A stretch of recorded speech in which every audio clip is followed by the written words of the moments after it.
Today I'm going to be doing a side-by-side draft using the machine and MyFantasyLeague.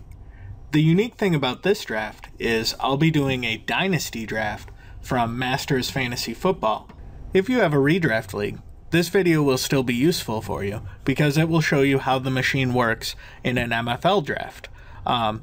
The only thing that's different is the machine dynasty will give me some different recommendations. It understands whether you have a dynasty league or a redraft league. And my dynasty league, it will give me 3 years of projections to try to not just make me win this year, but also make me win in the next coming years. So as you can see, the machine has an 8.3% chance of winning in 2013, 2014, and 2015. So we'll see how high we can get these numbers. We say the machine will generally double your chance to win. Now, I just entered the machine, and it already understands my league scoring and my starting lineup requirements. And in this league, I only have to start one running back, one wide receiver, and then I can have 2 running back wide receiver flexes. One thing I might want to change is my draft position settings. Now what this does is it allows me to tell the machine I don't want to take a certain player until a certain round. So for example, in a dynasty league, I don't really like to take a defense until round 10. And I don't like to take a kicker until round 11. And I might take them later than that, but in a dynasty league, I definitely don't want to take them earlier than that. Now that I have my draft position settings set, I can go to draft pick recommendations. And from here, the machine's loading my changes I made, but the machine will see my draft board. Now, the draft order isn't set, so this is just the list of teams right now. In a couple of minutes, when the draft order is set, the machine will understand the draft order. Well, what does all this look like? Well, down below, we have a list of players sorted by total fantasy points. This draft board will fill as players start being selected, as well as their percent chance to win the championship. Now, draft pick recommendations, this will be blank until I'm on the clock. And then it'll give me the machine's top 10 players. At any time, if I want to see what those recommendations are, I can simply click Make Recommendation Now for my team. And then it'll show me the machine's top players. As I start to make picks, and my chance to win grows, this probability to win pie chart will grow as well. If we do our job right, hopefully we'll get to like 16 or more percent chance to win. So once the draft room is open in my fantasy league, I simply open that draft room and the machine side by side. Now, you can see that the draft picks are lined up the same way on the MFL draft board as they are in the machine. And as players come off, they'll get filled in these picks here, and we are pick number 4. As soon as we're on the clock, the machine will make a recommendation for our team. And this recommendation is based off of 3 years of projections, so it gives you a big advantage over your other players. While they might be considering future years, they don't have a mathematical formula to consider those future years. The machine's projections are going to be spread over 3 years. It's going to weigh the first year, this year, the most important. Then it will look to next year, and then the year after. Each one of those are slightly less than the other one. In a redraft league, it'll be 100% for your first year, obviously. But it'll guide my recommendations and push me more towards players with more upside. Okay, you can see the draft just started here. And Calvin Johnson got taken on here, and we see him show up. And it'll continue like that all the way down through. Now you can see we just came on the clock here, and the machine is recommending AJ Green, followed by Brandon Marshall, followed by Des Bryant, and followed by Doug Martin. And I will take AJ Green. So we find him, and we select him. Now, keep in mind, this is a dynasty draft. And in dynasty drafts, the machine understands wide receivers are a little more valuable than you typically see. Wide receivers tend to last a lot longer. So while Doug Martin probably is the better fantasy, well, almost definitely is the better fantasy pick for a redraft league, for a dynasty league, AJ Green is quite the good pick. Okay, we're about to be on the clock again. And we were kind of hoping that Brandon Marshall or Arian Foster would fall to us here at the 2-9 pick. And those of you who do redrafts, you know that seeing Arian Foster around the 5th pick of the 2nd round really drives home that point I made earlier about wide receivers being a little more valuable. You know, running backs don't have the longevity of wide receivers, so you know, that's one of the main reasons why you'll see that. Okay, they just made their pick of Marshawn Lynch. And as you can see, the top pick of the machine is Matt Forte, followed by Roddy White and Rob Gronkowski. Rob Gronkowski is pretty interesting, but I think I'm definitely going to take Matt Forte. That gives me a top running back, and it gives me a top wide receiver. Okay, the machine is back on the clock, and we have a choice between Robert Griffin, Cam Newton, and Russell Wilson. And actually, I prefer Cam Newton to either of these two younger guys. I think Cam's going to have a great season, and I am perfectly comfortable grabbing him with my 3rd round pick here. Another thing to keep in mind in dynasty leagues is it's a lot harder to get a quality quarterback, and that's because you know, just like the NFL, you only get a few chances to get a great quarterback. In the draft, there's always a few, but it takes a little while sometimes for those quarterbacks to develop. So dynasty leagues tend to push the value of quarterbacks a little bit higher. Okay, we're back on the clock, and the machine is having us take Steven Jackson, and I'm pretty excited about that. He's older. You know, so he's not a real long-term dynasty solution, but short-term, he's really going to be a solid number 2 player for me here. Having him as my second back is really pretty amazing in the 4th round. And he'll probably be good for another couple of years here. I do want to say hi to Sugar Monkey 72 here. He's one of the machine's customers. So you're actually seeing the machine versus the machine in this draft here. And as you can see, let's find Sugar Monkey here. He's doing pretty good too. So we'll see what we both end up with our chance to win looking like here. Okay, we're back on the clock, and the machine's top recommendation is Reggie Wayne, followed by Marquise Colston. And just due to Reggie's overall age and how much I actually like Marquise Colston as a player, with it being this close, I think I'm going to take Marquise Colston.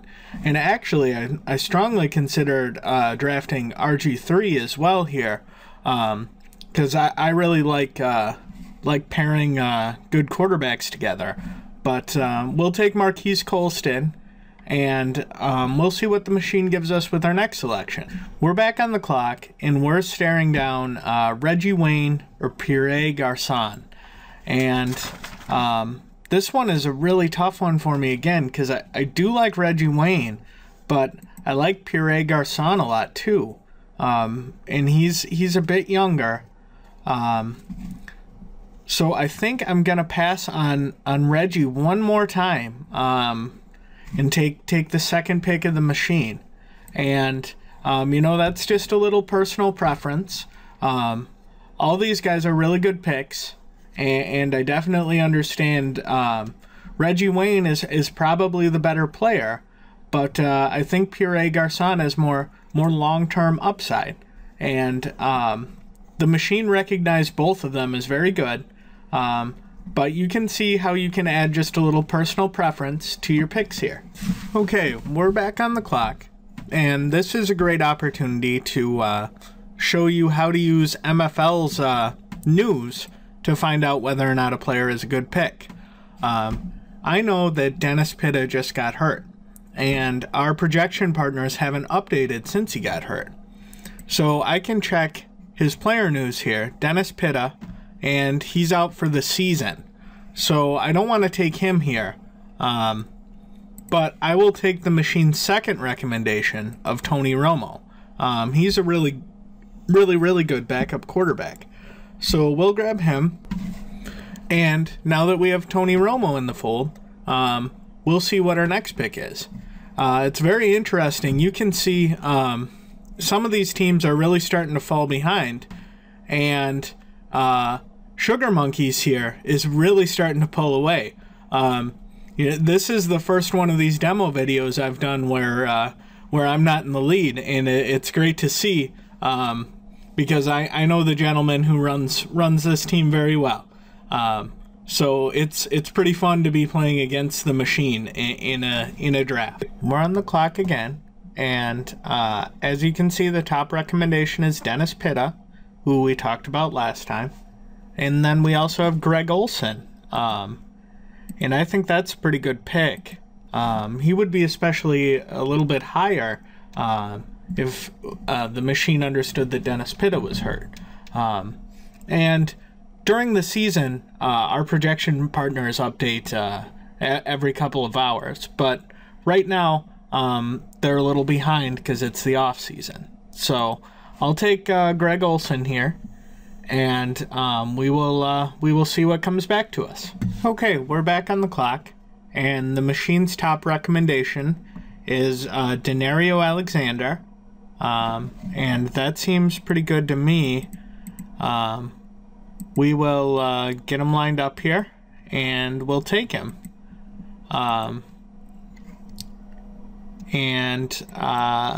We just line him up, we grab him, and we're good to go. And we're at a 12.1% chance to win. Really dominating this left side over here, but this right side's doing well, and Sugar Monkey is leading the way a bit with 14.7% chance to win. Okay. We're back on the clock, and the top recommendation is still Dennis Pitta, and it's followed by Jonathan Stewart and Lance Moore, and they're tied, and I'll take Jonathan Stewart here. I think he offers a little more value. He's a little younger. We're back on the clock, and we get to grab one of the most underrated guys in fantasy football right here with Lance Moore. I do want to note that Jeremy Maclin is also hurt. We had two major fantasy guys go down this weekend, and I had this draft scheduled, so we'll have to ignore Jeremy Maclin as well. And again, we can just highlight their name and see their news right there. The machine generally updates with little news blurbs next to the players.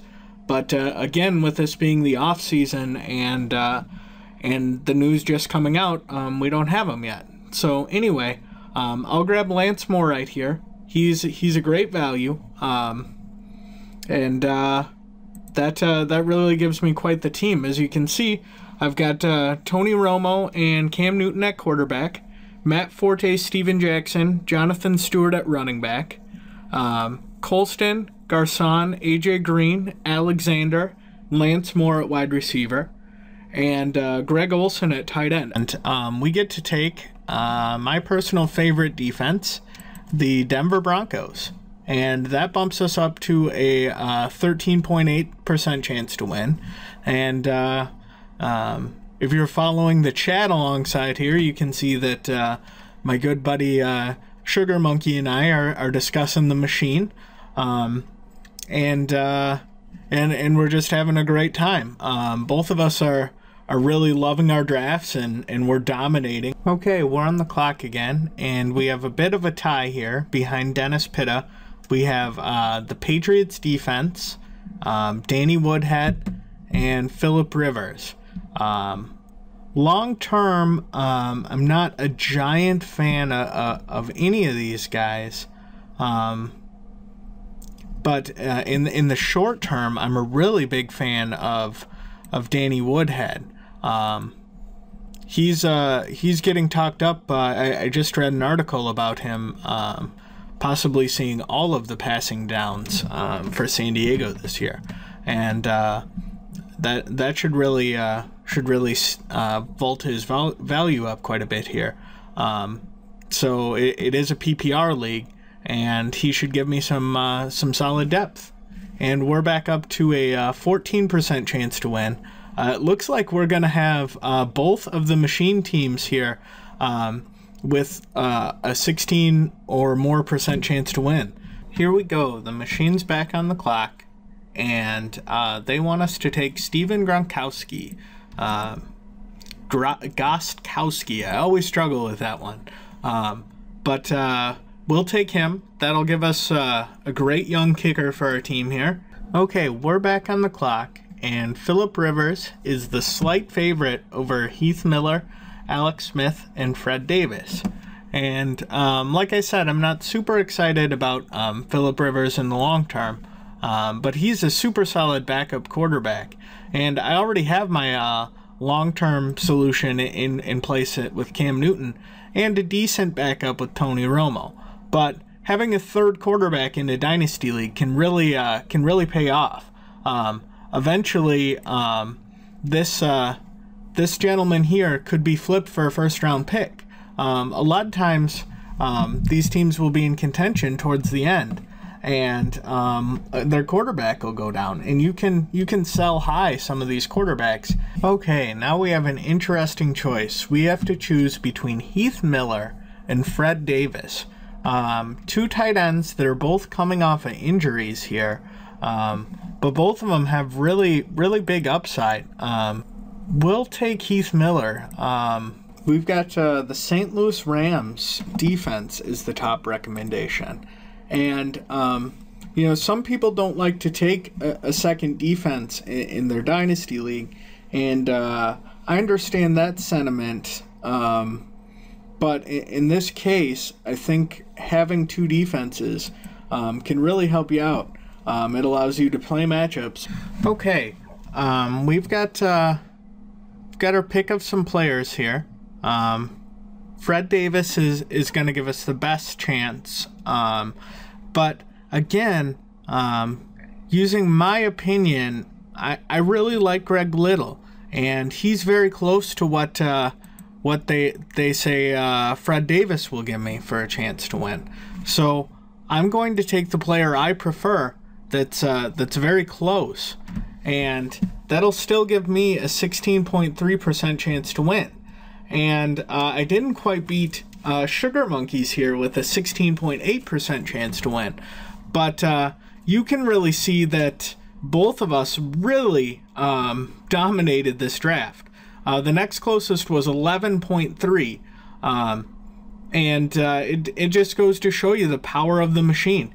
Even with two people using it, we were able to dominate the draft.